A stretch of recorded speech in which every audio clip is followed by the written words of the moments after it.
Welcome to the Sacred Emergence Podcast. I'm your host, Michelle Wong, and I'm so thrilled that you're here. This is a place where you'll be guided to living your most aligned life so that your truest, most radiant self can emerge. We'll be jamming on topics ranging from spirituality, entrepreneurship, to wellness and lifestyle design, and everything in between that can support you to grow, evolve, and shine, all the while not taking ourselves too seriously. So if you're ready to step into your leadership, break through limiting beliefs, own all of who you are, and expand in abundance, grab yourself your faith cup of tea and let's dive in. Hey, welcome to this week's episode of the Sacred Emergence Podcast. This is Rochelle Wong, and today I'm so excited to introduce you to Rochelle Schieck. She is the creator of Qoya Inspired Movement and the author of Qoya, a compass for navigating an embodied life that is wise, wild, and free. Qoya is based on the idea that through movement we remember. Imagine if you knew the pathways into yourself to access your inner wisdom, creativity, sensuality, and soul so that you could fully embody and express your intuition, do your sacred work, receive life's blessing, and commune with the divine. I really enjoyed my conversation with Rochelle, and I hope you do as well. She guides us through a meditation towards the end of their interview, and I hope you enjoy it. And without further ado, here's the interview.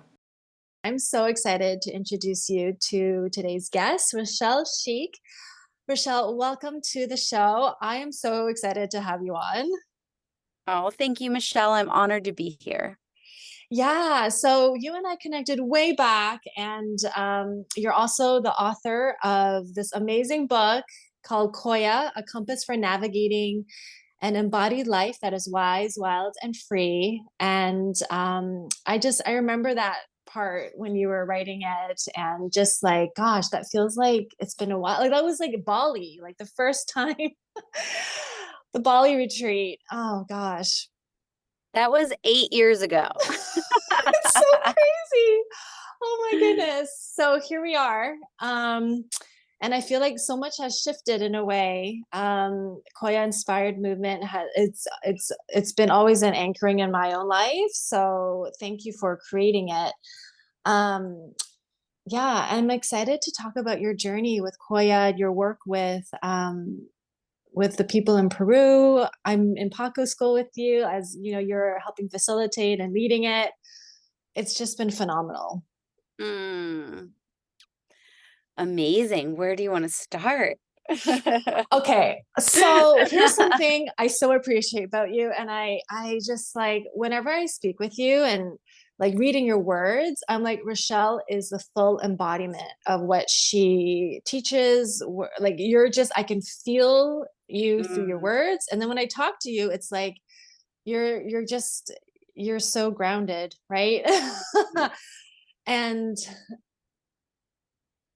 I don't know, a part of me is like, were you born that way? Oh my gosh. Oh, well, I'm grateful that that's the experience that you're having. And that's definitely the intention, to embody and to transmit clearly and authentically. And I think I mean, it's so interesting because I'll speak for myself, and then I also offer it as a question to anyone listening. It is acknowledging that our past histories and how we grew up, and the parts of that that were adaptive to challenging circumstances and supportive, and then also the ways where, like, holding the paradox of both things being true. I can see so many of the challenges I experienced in childhood gave me really great skills for what would be my work. And so one way to answer that is like feeling incredibly grounded. I feel like I speak to people all the time because I'll help them in becoming a teacher or becoming a facilitator, and they will like be freaking out, like, there's so much happening. And I can go back to points in my childhood that were very chaotic. And it was like just somehow just grounding in, okay, this is where I am. This is what's happening. This is how I'm going to navigate it. And And then subsequently, all this other stuff in life doesn't feel as challenging because, so it's this weave of being grateful and humble, and also it's interesting, I would say, as a parent now too, is I have a son, and a lot of the people like in his school environment were all quote unquote conscious parenting. So another way of saying that is like a lot of our kids are having meltdowns all the time. And it's like there's this it's an experiment, right? Just like how we experiment in our own lives, how we're going to live them, how we're going to raise children. And there'll be a lot of pushback from other generations or other people in different situations. And it can be really triggering to be like, we're giving them the space to express how they feel and to move through it, and not from a young age being like, you can't feel that way and you can't express that.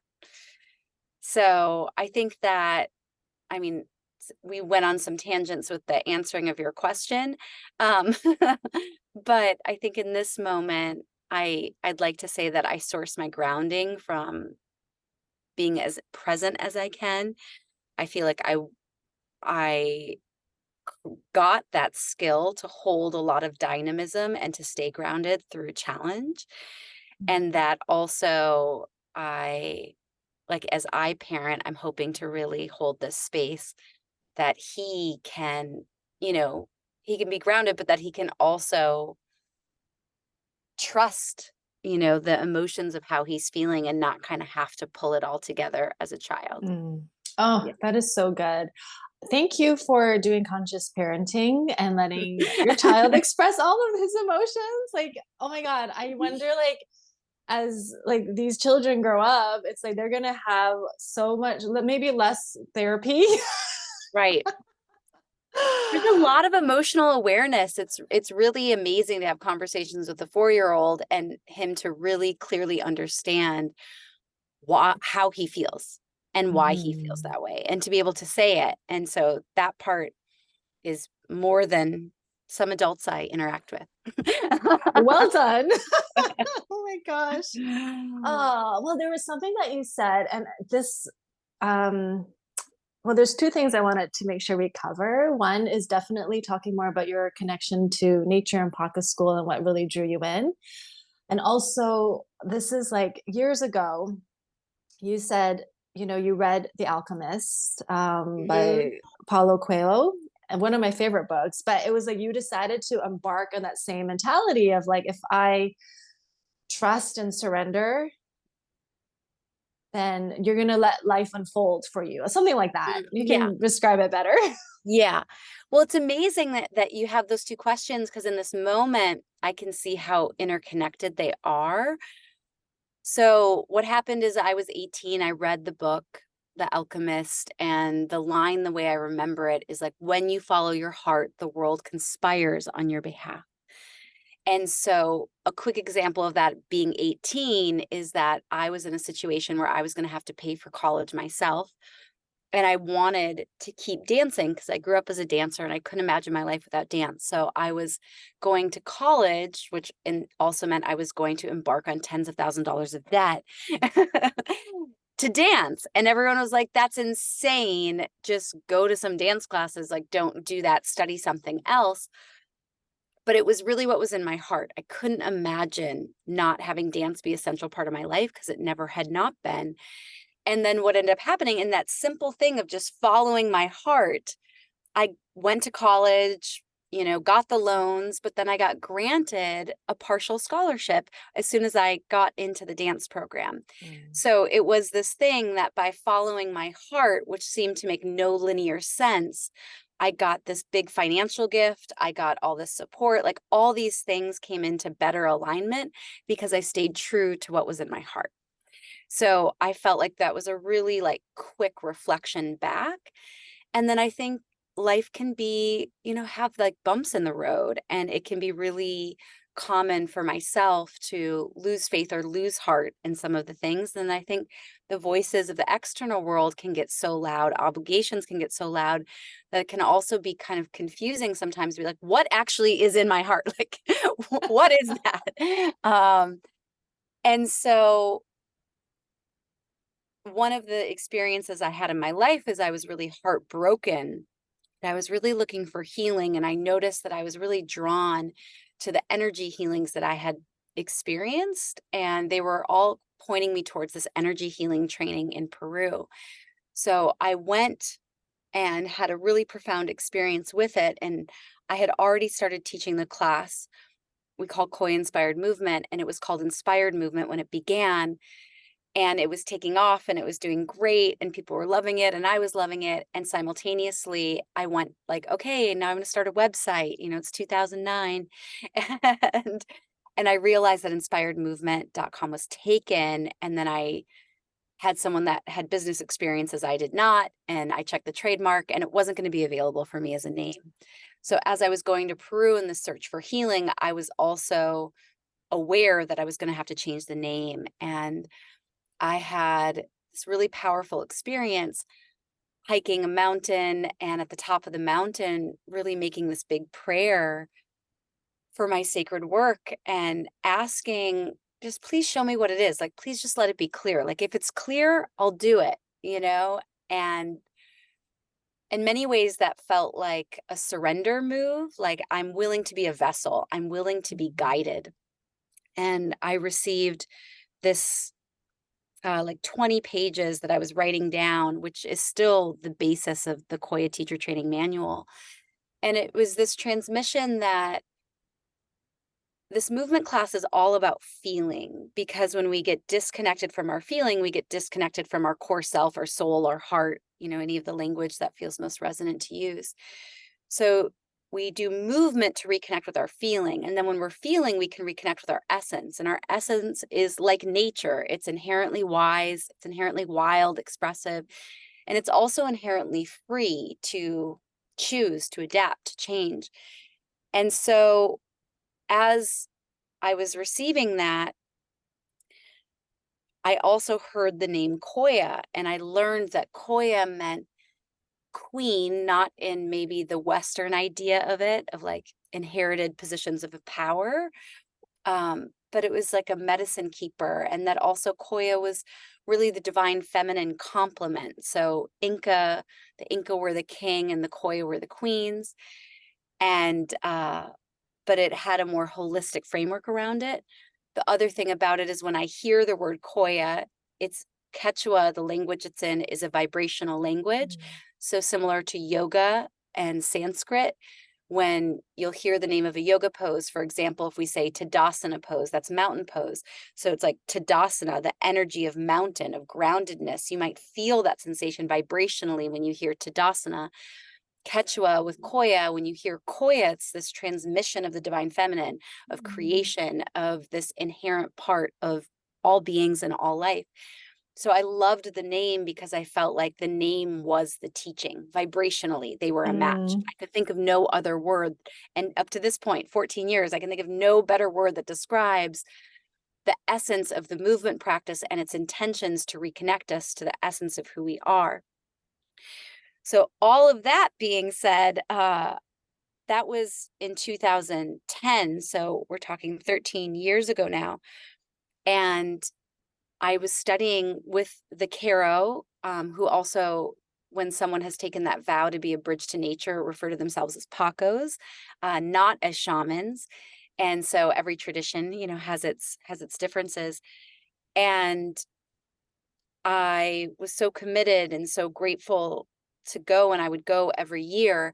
And then something happened for a few years where there was a little bit of a lapse. I didn't go for a few years. And then in 2020, I was connected with, or sorry, no, it was sooner, 2018, I was connected with Elizabeth Jenkins, who had been doing work with the Caro Paqos for 30 some years, and was able to really deepen my studies And then in 2020, she started offering sessions to study with the Caro online in something called the Global Paqo School every single Sunday.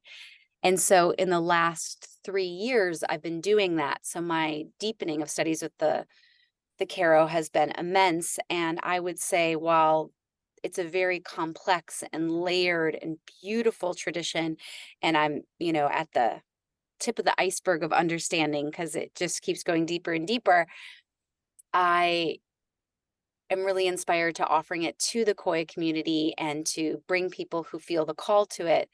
And the easiest way to describe it in a sentence, the way that I understand it, is really about deepening your personal relationship with nature. And I think maybe we can feel inside of ourselves, I definitely can, uh, that disconnection that's part of living in a modern culture.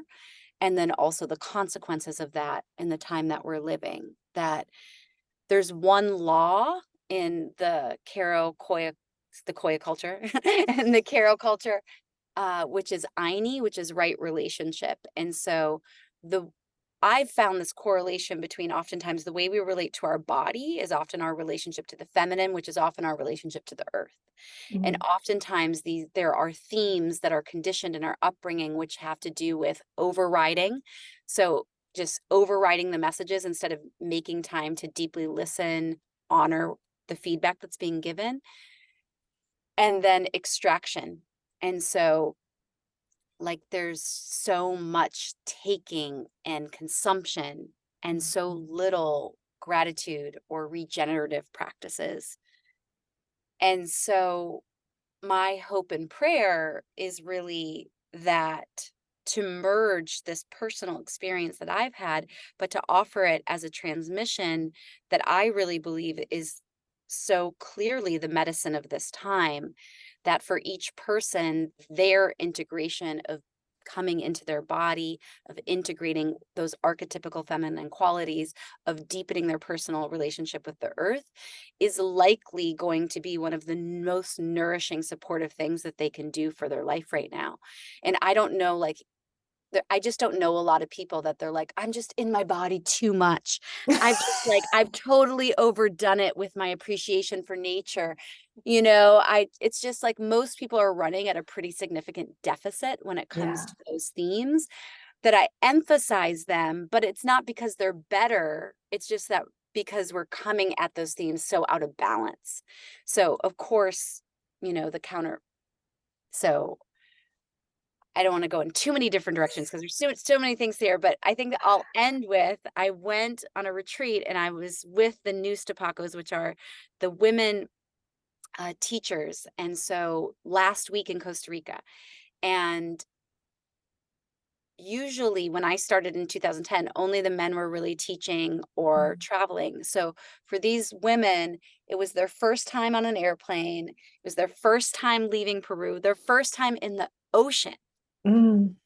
And their whole life and worldview is this deep reverence and love of nature. So to be able to witness and experience and this cultural sharing.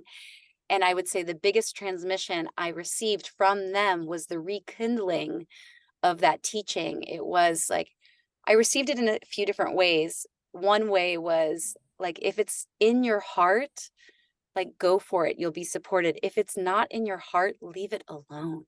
Mm. Just leave it alone.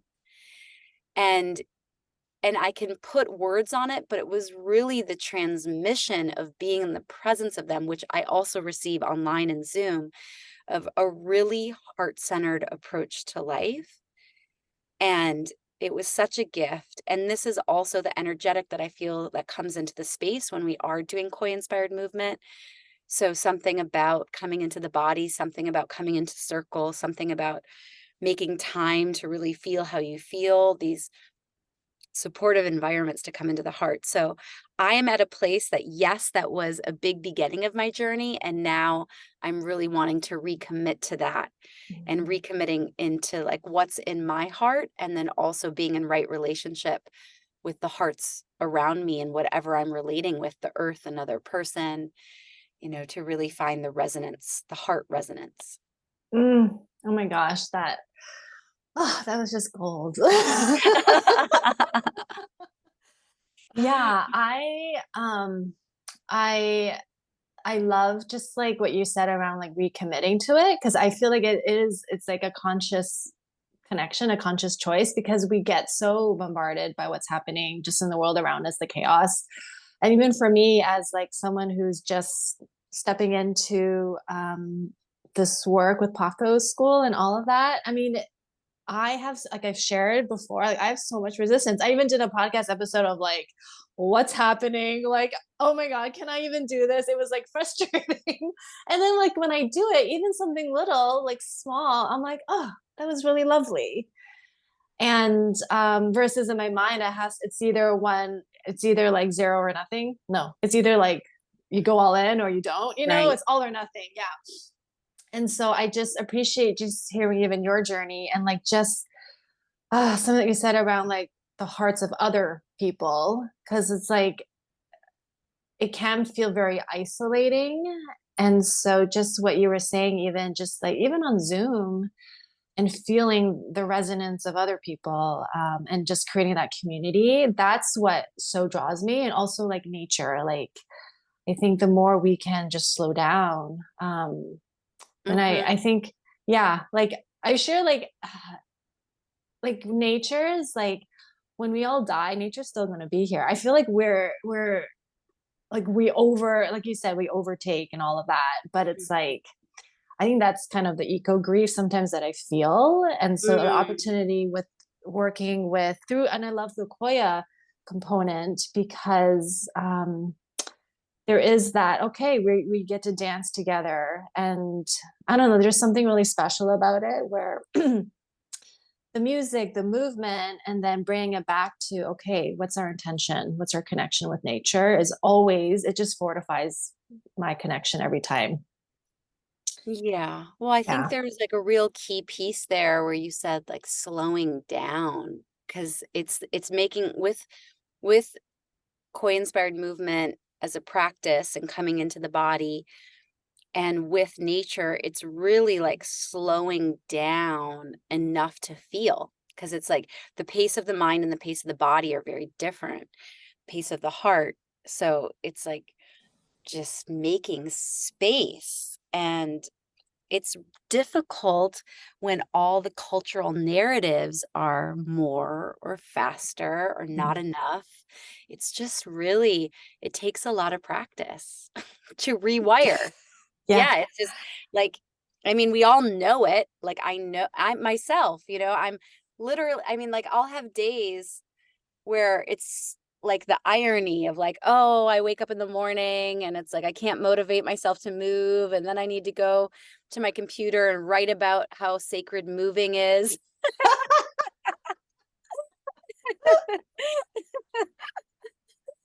And I'm just like, oh, just Rochelle, like that's, and that's one of the things is like, I'm teaching what I need, because it's, if I literally do 5 minutes of movement, if I do one Qoya class, if I do one nature offering, like the benefit is so great. And still there's resistance. What is going on? I love actually hearing the humanist. Yeah. It's like, okay, like, yeah, it's a very human experience and I'm not alone. No. Yeah. No. I mean, yeah, it's interesting because I think it is really universal. And I think it's also really helpful to not have this idea that like, oh, some people are just like masters at humaning and they they have no resistance. And, They're I mean, just perfect. Oh my God.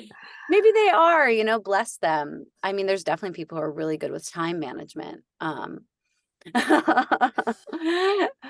But I think that in this moment, I think what's present is like our nervous systems really yearning for spaces to not feel so motivated by fear and to feel safe enough to feel, Mm. that, I yeah. yeah. I wrote that down. That's just beautiful. Anytime like nervous system conversations come up, I'm like, ooh, there's something to learn here. Because it's like, Mm. I think we're all on caffeine, nervous system wise, you know? Yeah. Yeah. Yeah. And I think there's a hypervigilance that's really present in the culture. And I think we can all sort of feel it. And it's like this, and it's beautiful in some ways. Like, body wants to keep us safe. So it has this negativity bias. Like, I'd like to stay alive. Thank you, body. Thank you, nervous system. Great. Love that plan. And then there can be these moments where there's a sense of vigilance that is really not required.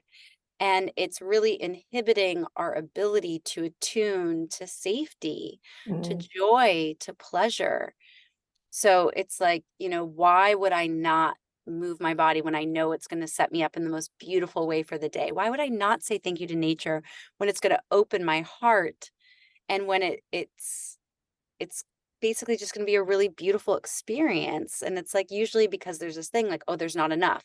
I have to be kind of like worried or scared or da da da da da da. Da. mm, And so I think it's really interesting to acknowledge, and I would say for most people, that like they actually have to practice expanding your capacity to be able to do more of the things that nourish you and feel good, because there's going to be a little bit of vigilance that just wants to keep us safe, but in that wanting to keep us safe is really keeping us from attuning to the safety that's already here, mm, you know?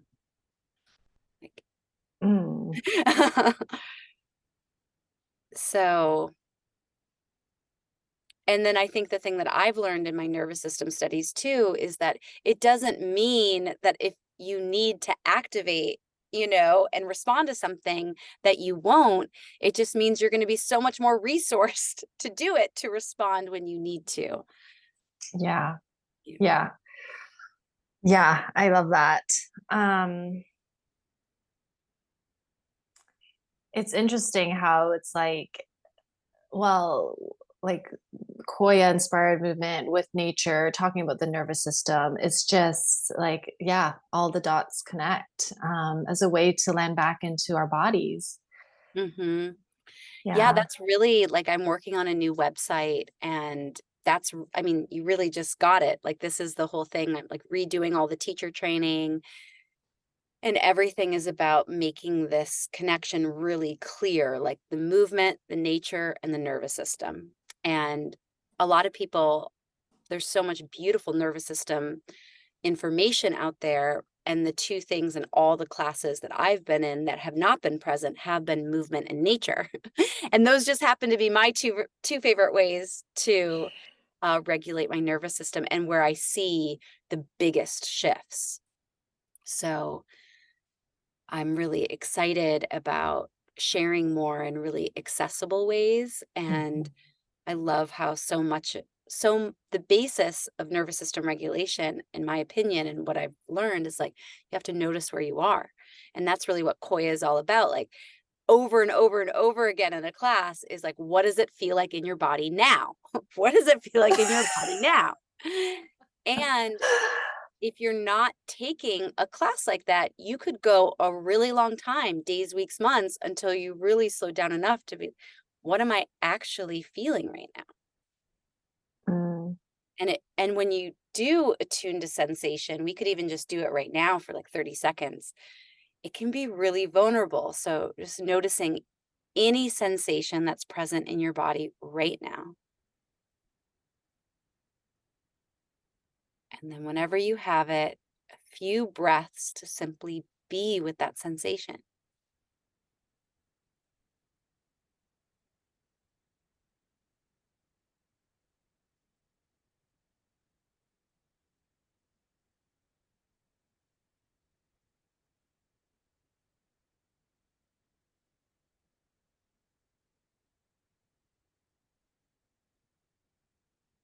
And as you're with that sensation, noticing if there's anything it needs, or if there's anything that would feel good to integrate from being with sensation that you'd like to take into the rest of whatever your day is.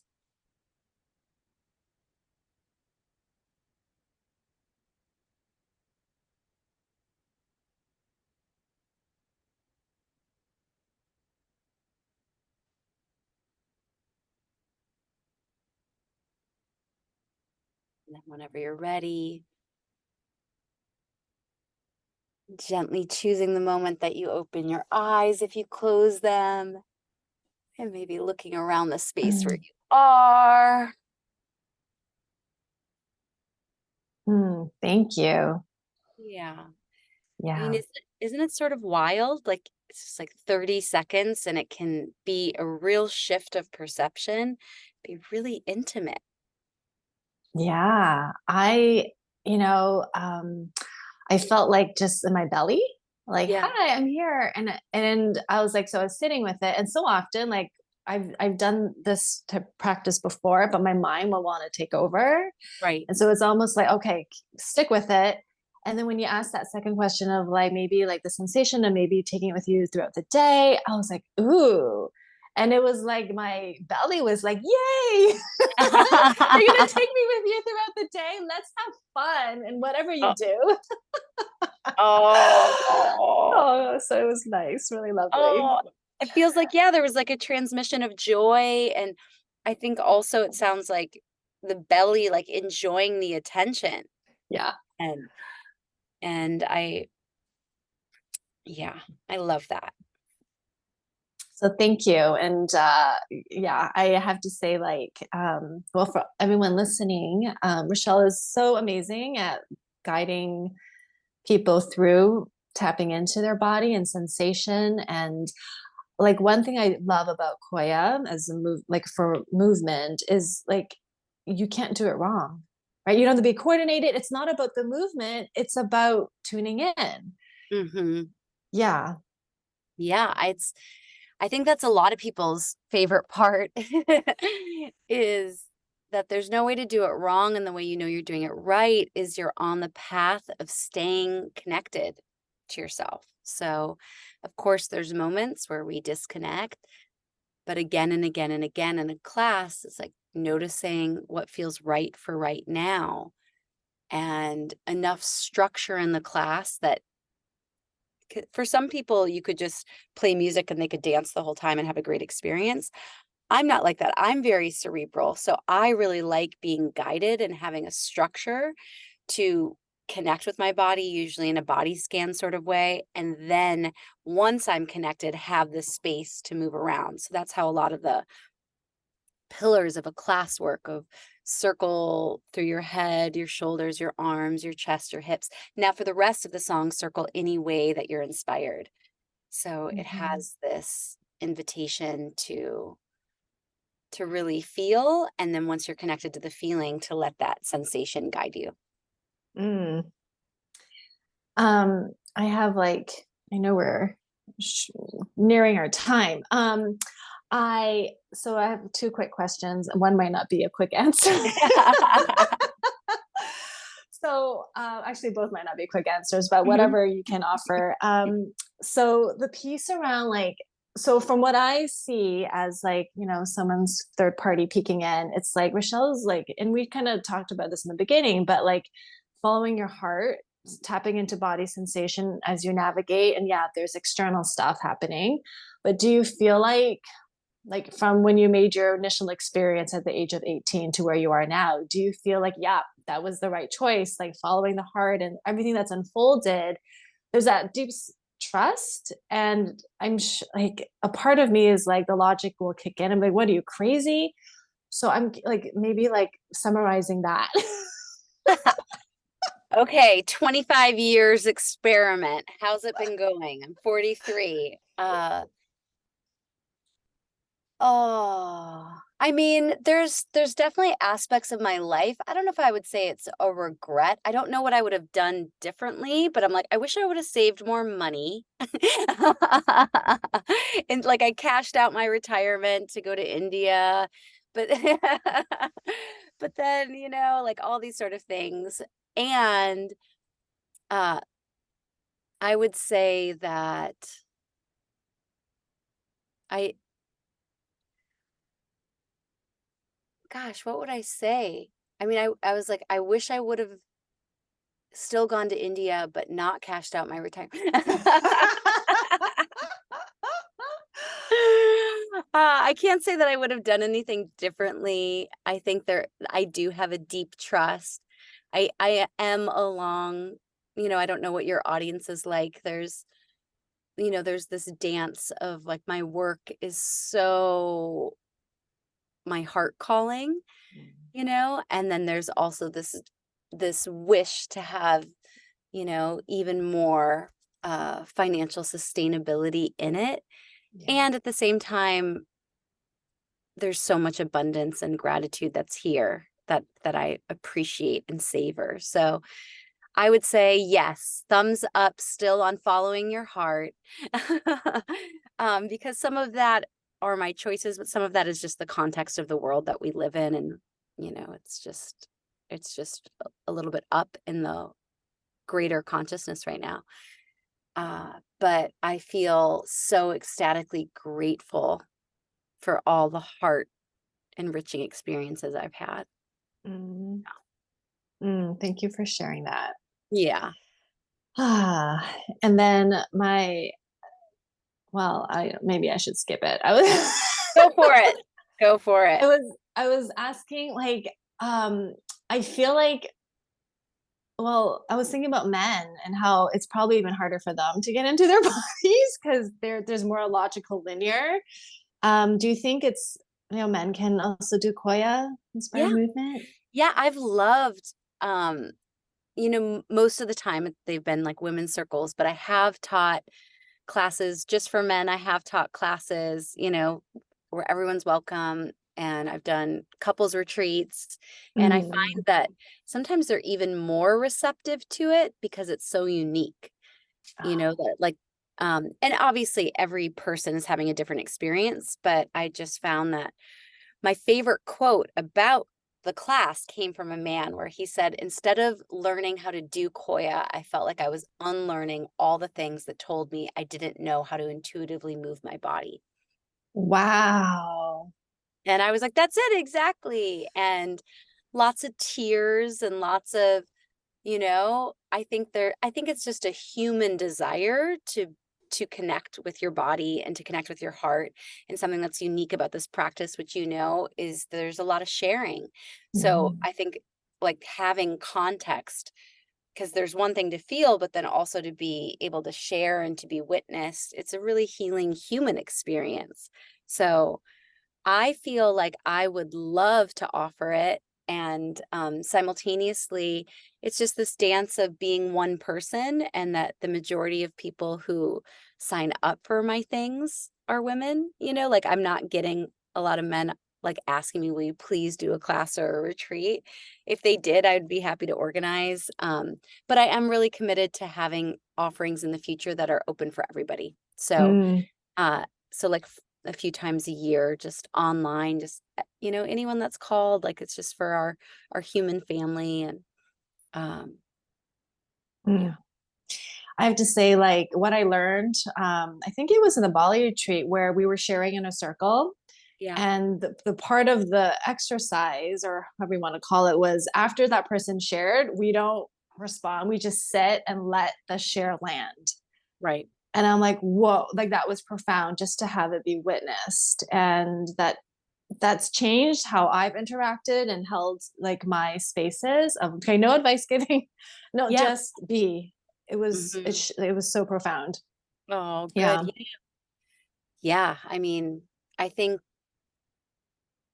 sharing in spaces, like there's so many different ways to approach it. And I think having those spaces just to share and be witnessed can really open the heart to speak. And like you said, not having someone come in with advice giving or fixing can be really wonderful. And then it's also, beautiful to explore, how can we have a dialogue in ways that's really nourishing and conscious so that we can relate with each other And,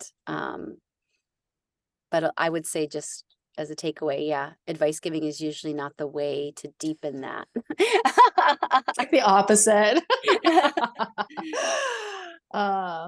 Well, gosh, I can go on forever. And how can people learn more about you and experience Qoya and even Paqo school if they want to learn it through Qoya?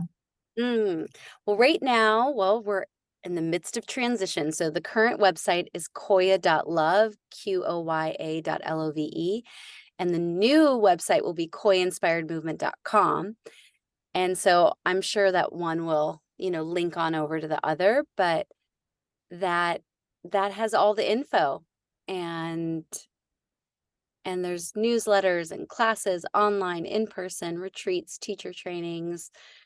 I'm going to be starting lore again in the fall, so there'll be online offerings on like a consistent basis. And yeah, so I would be honored, anyone that's listening that feels called to explore. And I'm so grateful to you, Michelle. Thank you for being part of the Qoya community. Thank you for being part of Paqo School. I love this exploration that we get to share, and I'm always delighted when I get to connect with you. And thank you for your sacred work of sharing this podcast and holding space for people to feel the resonance of what they're experiencing individually, and also the collective threads that we're all, working out in our own way. Thank you. And yeah, I just love your work. And for anyone who's listening, pop on Rochelle's mailing list and newsletter. Her writing is phenomenal. Her shares are great. And it's just like, I literally, I will pause and I'll sit and I'll read and I'll feel into your words, because it's not something I just whip through, there's intention behind it. So yeah. Oh, thank you. Yeah, when you send those newsletters, sometimes it's like sending them into the void. So it's always nice to hear. Always sometimes you're like, dear human on the other side of the screen. Yeah. I love it. I know, because I'm typing into the screen, and then I'm imagining this other person reading it, and but that's one of the things, looping it back to studying with the Caro and the Paqos, is how they always honor the heart of the computer. I love that so much. And then it kind of going another layer with that, there are crystals in the computer, making the computer work, crystals from the heart of the earth, crystals transmitting energy. So it's, it's also not like a fantastical idea. I think there is a heart essence pulsing. Yeah. Thank you so much, Rochelle. Thank you, Michelle. To help you feel more supported and nourished in your body and nervous system, you're invited to download the free I Am Supported meditation in the show notes. May you feel grounded in who you are as you become the fullest expression of yourself. Thank you for listening to the Sacred Emergence podcast. Make sure you subscribe so you don't miss an episode, and thank you in advance for sharing with those who can benefit. Until next time.